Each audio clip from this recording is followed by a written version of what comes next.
नारायणं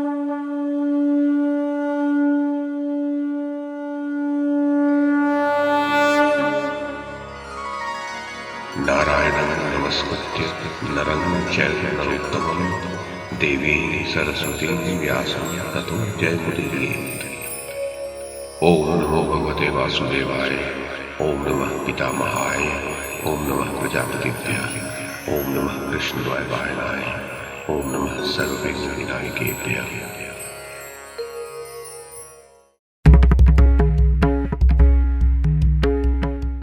नमस्कार। महाभारत कथा श्रृंखला में आपका स्वागत है। श्रीमन महर्षि वेद व्यास द्वारा रचित महाकाव्य महाभारत को एक कथा श्रृंखला के रूप में प्रस्तुत करते हुए पिछली कड़ी में मैंने मूल संस्कृत ग्रंथ के प्रथम पर्व, जो आदि पर्व के नाम से प्रसिद्ध है, उसके 5वें उपपर्व आस्तिक पर्व में कही गई जरत्कारु के गृह त्याग और आस्तिक के जन्म की जो कथा है उसे आपको सुनाया था। अब इस कड़ी में इसी आस्तिक पर्व में परीक्षित की मृत्यु के कारण की जो कथा कही गई है उसे मैं कमल किशोर आपको सुनाता हूं।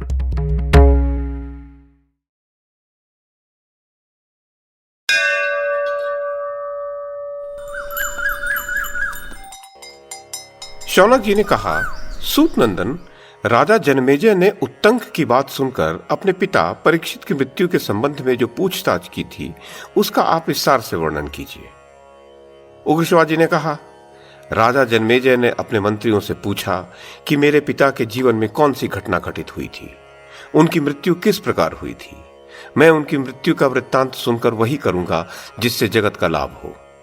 मंत्रियों ने कहा, महाराज, आपके पिता बड़े धर्मात्मा, उदार और प्रजापालक थे। हम बहुत संक्षेप से उनका चरित्र आपको सुनाते हैं। आपके धर्मज्ञ पिता मूर्तिमान धर्म थे। उन्होंने धर्म के अनुसार अपने कर्तव्य पालन में संलग्न चारों वर्णों की प्रजा की रक्षा की थी। उनका पराक्रम अतुलनीय था। वे सारी पृथ्वी की ही रक्षा करते थे। न उनका कोई द्वेषी था और न वे ही किसी से द्वेष रखते थे। वे सबके प्रति समान दृष्टि रखते थे। उनके राज्य में ब्राह्मण, क्षत्रिय, वैश्य, शूद्र सभी प्रसन्नता के साथ अपने अपने कर्म में लगे रहते थे।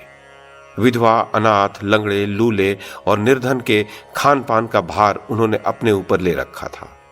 उनकी प्रजा हृष्ट पुष्ट रहती थी। वे बड़े ही श्रीमान और सत्यवादी थे। उन्होंने कृपाचार्य से धनुर्वेद की शिक्षा प्राप्त की थी। भगवान श्री कृष्ण आपके पिता के प्रति बड़ा प्रेम रखते थे। विशेष क्या, वे सभी के प्रेम पात्र थे। कुरुवंश के परिक्षीण होने पर उनका जन्म हुआ था। इसी से उनका नाम परीक्षित हुआ। वे राजधर्म और अर्थशास्त्र में बड़े कुशल थे। वे बड़े बुद्धिमान, धर्मसेवी, जितेंद्रिय और नीति निपुण थे। उन्होंने 60 वर्ष तक प्रजा का पालन किया। इसके पश्चात सारी प्रजा को दुखी करके वे परलोक सिधार गए। अब यह राज्य आपको प्राप्त हुआ है। जन्मेजय ने कहा, मंत्रियों, आप लोगों ने मेरे प्रश्न का उत्तर तो दिया ही नहीं।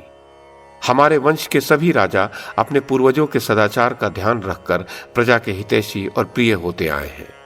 मैं तो अपने पिता की मृत्यु का कारण जानना चाहता हूं। मंत्रियों ने कहा, महाराज, आपके पिता महाराज पांडु की तरह ही आखेट के प्रेमी थे। उन्होंने सारा राजकार्य हम लोगों पर छोड़ रखा था। एक बार वे आखेट के लिए वन में गए हुए थे। उन्होंने बाण से एक हरिण को मारा और उसके भागने पर उसका पीछा किया। वे अकेले ही पैदल बहुत दूर तक वन में हरिण को ढूंढते हुए चले गए, परंतु उसे पा नहीं सके। वे 60 वर्ष के हो चुके थे, अतः थक गए और उन्हें भूख भी लग गई। उसी समय उन्हें एक मुनि का दर्शन हुआ। वे मुनि मौनी थे, किंतु महाराज ने उन्हीं से प्रश्न किया, परंतु मुनि कुछ बोले नहीं। उस समय राजा भूखे और थके मादे थे, अतः मुनि को कुछ न बोलते देखकर क्रोधित हो गए।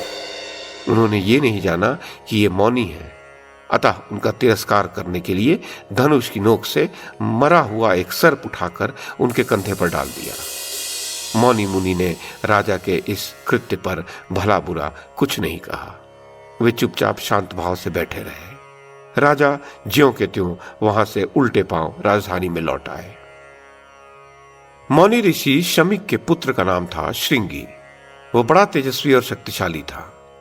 जब महातेजस्वी श्रृंगी ने अपने सखा के मुंह से यह बात सुनी कि राजा परीक्षित ने मौन और निश्चल अवस्था में मेरे पिता का तिरस्कार किया है, तो वह क्रोध से आग बबूला हो गया। उसने जल से आचमन करके हाथ में जल लेकर उस समय राजा परीक्षित को इस प्रकार श्राप दिया, जिस पापात्मा नरेश ने वैसे धर्म संकट में पड़े हुए मेरे वृद्ध पिता के कंधे पर मरा सर्प रख दिया है, ब्राह्मणों का अपमान करने वाले उस कुरुकुल कलंक पापी परीक्षित को आज से 7 रात के बाद प्रचंड तेजस्वी पन्न गौतम तक्षक नामक विषैला नाग अत्यंत कोप से भरकर मेरे वाक्य बल से प्रेरित हो यमलोक पहुंचा देगा। इस प्रकार शाप देकर श्रृंगी अपने पिता के पास गया और सारी बातें कह सुनाई। शमीक मुनि ने यह सब सुनकर अच्छा नहीं समझा तथा आपके पिता महाराज परीक्षित के पास अपने शीलवान एवं गुणी शिष्य गौरमुख को भेजा। गौरमुख ने आपके पिता के पास जाकर कहा, हमारे गुरुदेव ने आपके लिए यह संदेश भेजा है कि राजन, मेरे पुत्र ने आपको श्राप दे दिया है, आप सावधान हो जाएं। तक्षक अपने विष से 7 दिन के भीतर ही आपको जला देगा।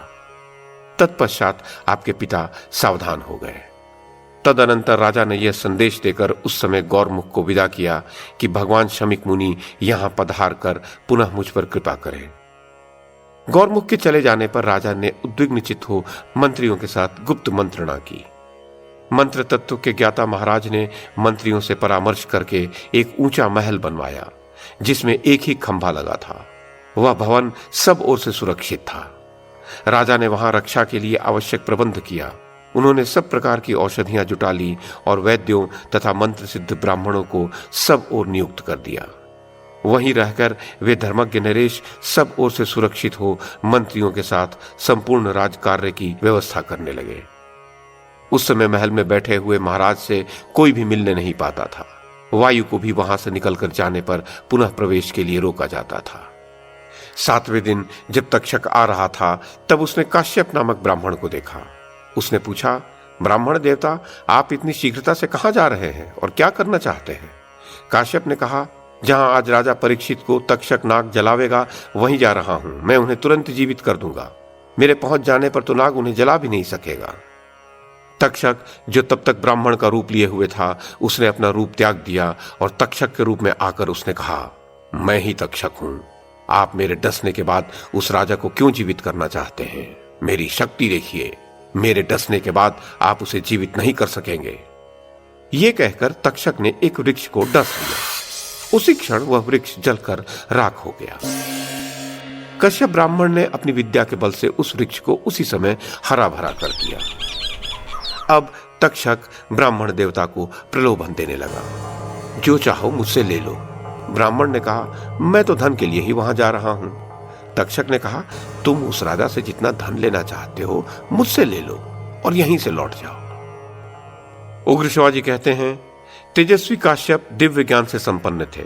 उस समय उन्होंने जान लिया कि पांडव वंशी राजा परीक्षित की आयु अब समाप्त हो गई है।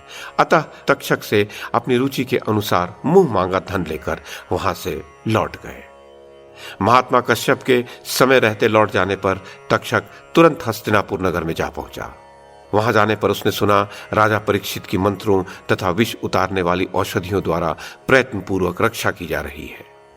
उग्र शिवाजी कहते हैं, शौनक जी, तब तक्षक ने विचार किया, मुझे माया का आश्रय लेकर राजा को ठग लेना चाहिए, किंतु इसके लिए क्या उपाय हो। तदनंतर तक्षक नाग ने फल, दर्भ अर्थात कुशा और जल लेकर कुछ नागों को तपस्वी रूप में राजा के पास जाने की आज्ञा दी। तक्षक ने कहा, तुम लोग कार्य की सफलता के लिए राजा के पास जाओ, किंतु तनिक भी व्यग्र न होना। तुम्हारे जाने का उद्देश्य है महाराज को फल, फूल और जल भेंट करना। उग्र शिवाजी कहते हैं, तक्षक के आदेश देने पर उन नागों ने वैसा ही किया। वे राजा के पास कुश, जल और फल लेकर गए। महाराज परीक्षित ने उनकी दी हुई वे सब वस्तुएं ग्रहण कर ली। तदनंतर उन्हें पारितोषिक आदि देने का कार्य करके कहा, अब आप लोग जाएं। तपस्वियों के वेश में छिपे हुए उन नागों के चले जाने पर राजा ने अपने मंत्रियों और सुहृदों से कहा, ये सब तपस्वियों द्वारा लाए हुए बड़े स्वादिष्ट फल हैं, इन्हें मेरे साथ आप लोग भी खाएं। ऐसा कहकर मंत्रियों सहित राजा ने उन फलों को लेने की इच्छा की। विधाता के विधान एवं महर्षि के वचन से प्रेरित होकर राजा ने वही फल स्वयं खाया जिस पर तक्षक नाग बैठा था। शौनक जी, खाते समय राजा के हाथ में जो फल था उससे एक छोटा सा कीट प्रकट हुआ। देखने में वह अत्यंत लघु था। उसकी आंखें काली और शरीर का रंग तांबे के समान था। परीक्षित ने उस कीड़े को हाथ में लेकर मंत्रियों से कहा, अब सूर्यदेव अस्ताचल को जा रहे हैं, अतः इस समय मुझे सर्प के विष से कोई भय नहीं है। वे मुनिवादी सत्य हों, इसके लिए यह कीट ही तक्षक नाम धारण करके मुझे डस ले। ऐसा करने से मेरे दोष का परिहार हो जाएगा। काल से प्रेरित होकर मंत्रियों ने भी उनकी हां में हां मिला दी। मंत्रियों से पूर्वोक्त बात कहकर राजाधिराज परीक्षित उस लघु कीट को कंधे पर रखकर अट्टहास करने लगे। वे तत्काल ही मृत्यु को प्राप्त होने वाले थे, अतः उनकी बुद्धि मारी गई थी। राजा अभी हंस ही रहे थे कि उन्हें जो निवेदित किया गया था उस फल से निकलकर तक्षक नाग ने अपने शरीर से उनको जकड़ लिया।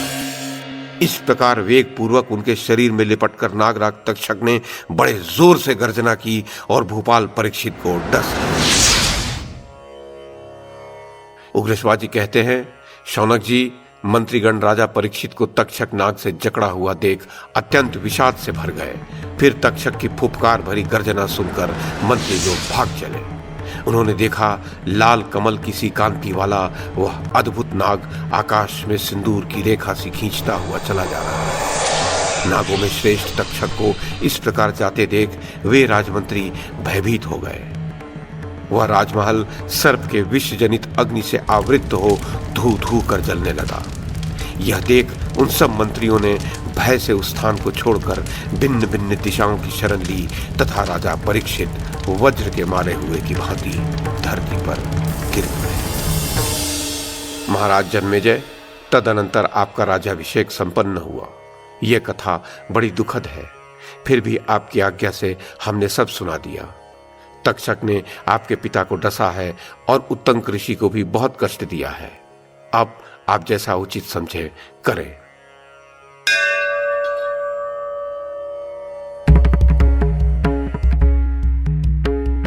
तो ये थी आदि पर्व के 5वें उपपर्व अर्थात आस्तिक पर्व में कही गई परीक्षित की मृत्यु के कारण की कथा। इस कड़ी में बस इतना ही। अगली कड़ी में इससे आगे की कथा सुनाऊंगा।